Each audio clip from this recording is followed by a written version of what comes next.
Terpujilah Kristus Tuhan, Raja mulia dan kekal.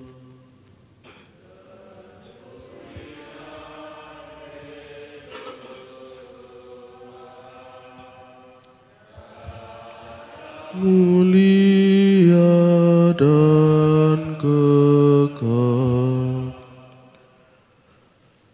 Aku tidak berkenan kepada kematian orang fasik, melainkan kepada pertobatannya lah aku berkenan, supaya ia hidup. Terpujilah Kristus Tuhan, Raja mulia dan kekal. Tuhan bersamamu. Inilah Injil suci menurut Yohanes.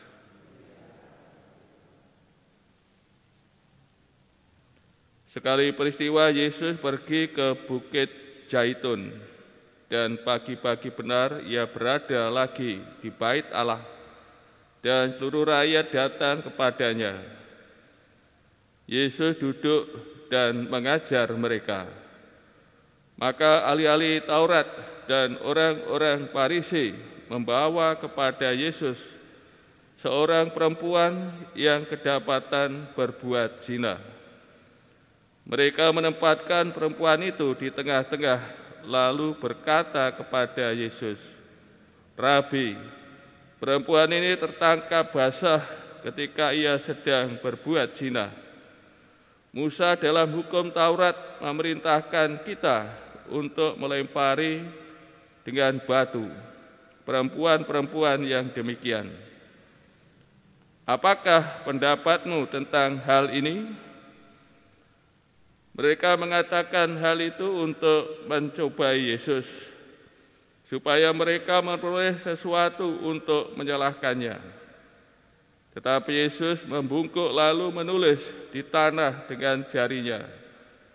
Dan ketika mereka terus-menerus bertanya kepadanya, ia pun bangkit berdiri lalu berkata kepada mereka, "Barang siapa di antara kamu tidak berdosa, hendaklah ia yang pertama melemparkan batu kepada perempuan itu."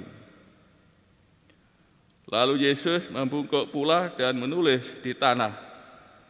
Tetapi setelah mendengar perkataan itu, pergilah mereka seorang demi seorang, mulai dari yang tertua. Akhirnya tinggallah Yesus seorang diri dengan perempuan itu yang tetap di tempatnya. Lalu Yesus bangkit berdiri dan berkata kepadanya, "Hei perempuan, di manakah mereka?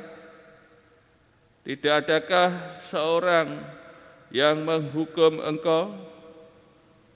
Jawabnya, "Tidak ada, Tuhan." Lalu kata Yesus, "Aku pun tidak menghukum engkau. Pergilah dan jangan berbuat dosa lagi mulai dari sekarang." Demikianlah sabda Tuhan.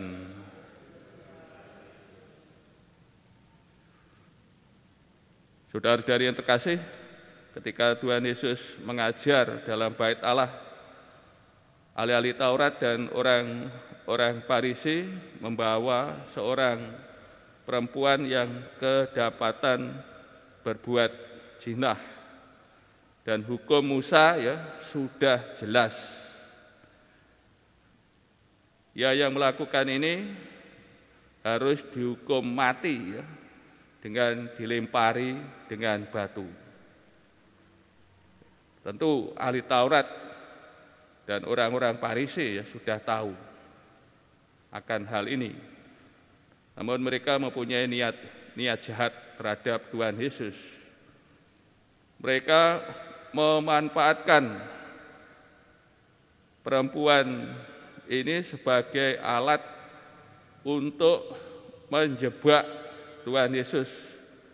Mereka hendak memasang perangkap bagi Tuhan Yesus. Perangkap yang dipasang kalau Tuhan Yesus menolak hukuman mati, berarti Tuhan Yesus menyangkal Taurat, kitab Musa.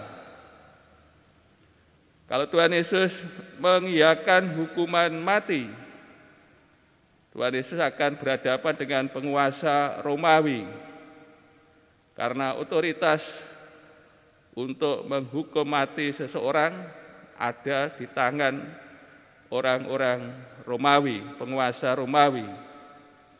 Sejak tahun 30 Masehi, orang-orang Yahudi dilarang melakukan hukuman mati. Saudara yang kasih, kalau kita perhatikan Tuhan Yesus tidak mengambil umpan yang dipasang oleh mereka. Tuhan Yesus tadi membungkuk dan menulis di tanah. Ketika mereka mendesak, minta pendapat Tuhan Yesus, dan tadi barulah Tuhan Yesus memberi jawaban. Ketentuan hukum Musa, siapa orang pertama yang harus melemparkan batu kepada perempuan ini? Ketentuan hukum Musa ialah saksi utama atau yang mengajukan persoalan masalahnya. Itu orang pertama yang harus melemparkan batu kepada wanita ini. Dan Tuhan Yesus menambahkan saksi utama yang harus melemparkan pertama batu itu harus tidak berdosa. Ini Tuhan Yesus menambahkan syaratnya. Kemudian Tuhan Yesus menulis lagi ke tanah, dan hal ini sudah menyadarkan mereka semua bahwa mereka pun ternyata sebagai orang berdosa tanpa kesalahan. Tadi dikatakan mulai dari yang tua meninggalkan tempat itu. Ternyata yang meninggalkan tempat itu tidak hanya mereka yang membawa perempuan ini kepada Tuhan Yesus, yaitu orang-orang Farisi dan ahli Taurat, namun semua orang yang pada saat itu ingin mendengar pengajaran Tuhan Yesus juga meninggalkan tempat itu. Kemudian Tuhan Yesus bertanya kepada perempuan ini, "Hai perempuan, di manakah mereka? Tidak adakah seorang yang menghukum engkau?" Jawabnya, "Tidak ada, Tuhan." Kemudian Tuhan Yesus memberi sabda pengampunan kepadanya. Tuhan Yesus yang tidak bersalah, Tuhan Yesus yang tidak berdosa, juga tidak menghukumnya. "Aku pun tidak menghukum engkau." Ini sabda pengampunan dari Tuhan Yesus. Sabda pengampunan ini kemudian disusul dengan perintah, "Pergilah dan jangan berbuat dosa lagi mulai dari sekarang."